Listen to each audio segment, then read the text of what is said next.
Avait disparu de nos régions depuis plusieurs décennies, mais depuis l'ouverture du premier centre d'engraissement de porcs en plein air à Nassogne, c'est redevenu une réalité. J'étais allé chercher des porcs dans une porcherie à Perouet, en Brabant.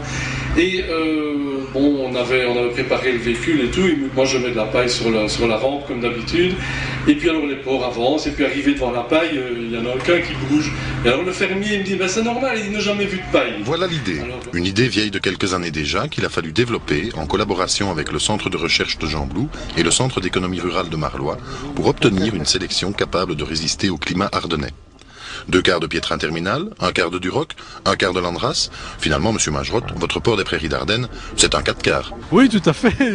Si on compare ça au gâteau, c'est vrai que c'est un fameux gâteau. Mais disons que ça nous donne donc 25% de sang Duroc et c'est ça qui donne les qualités organoleptiques tout à fait particulières de cette viande-là, puisque le Duroc a une répartition de lipides intramusculaires vraiment formidable. C'est une véritable nouvelle filière baptisée Port des Prairies d'Ardennes que souhaite mettre sur pied la firme Magerotte.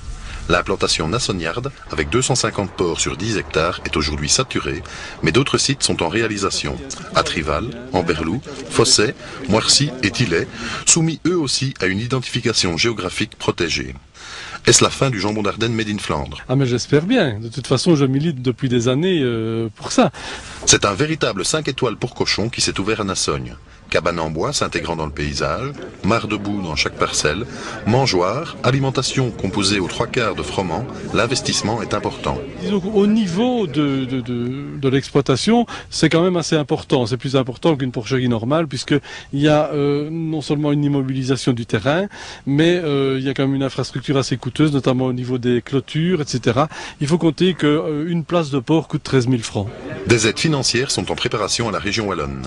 Mon administration a été saisie d'un dossier et j'ai donné un avis favorable préalable et maintenant il faudra qu'on profile le dossier, mais bien sûr dans les mesures agro-environnementales et la qualité de la production, ce type d'élevage et d'engraissement mérite des aides complémentaires.